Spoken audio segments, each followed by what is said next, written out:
Hi all, welcome back to my channel.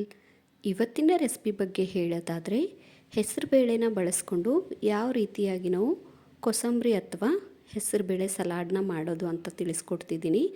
ತುಂಬಾ ಈಸಿಯಾಗಿ ಈ ರೆಸಿಪಿನ ನೀವು ಮಾಡ್ಕೊಬಹುದು, ಹೆಲ್ದಿನೂ ಕೂಡ ಹೌದು. ಹಾಗಿದ್ರೆ ಬನ್ನಿ ರೆಸಿಪಿನ ಸ್ಟಾರ್ಟ್ ಮಾಡೋಣ. ಏನೆಲ್ಲ ಇಂಗ್ರೀಡಿಯೆಂಟ್ಸ್ ಬೇಕು ಅಂತ ನೋಡ್ತಾ ಹೋಗೋಣ.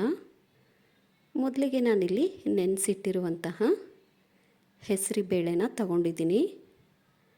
ನೀವು ಮಾಡೋಕ್ಕೂ 1-2 ಅವರ್ಸ್ ಮುಂಚೆ ನೆನೆಸಿಟ್ರೆ ಆಯಿತು.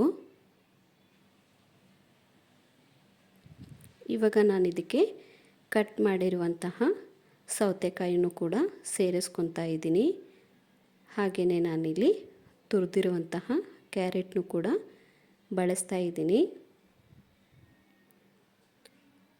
ನಂತರ ನಾನು ಇದಕ್ಕೆ ಸಣ್ಣದಾಗಿ ಕಟ್ ಮಾಡಿರುವಂತಹ ಕೊತ್ತಂಬರಿ ಸೊಪ್ಪನ್ನು ಕೂಡ ಸೇರಿಸ್ಕೊತಾ ಇದ್ದೀನಿ.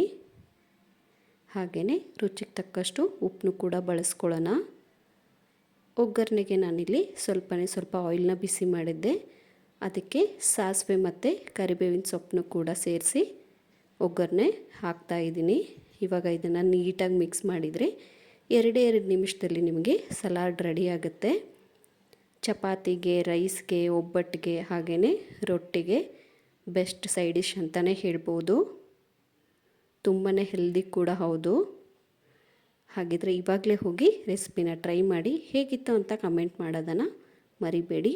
And thank you for watching.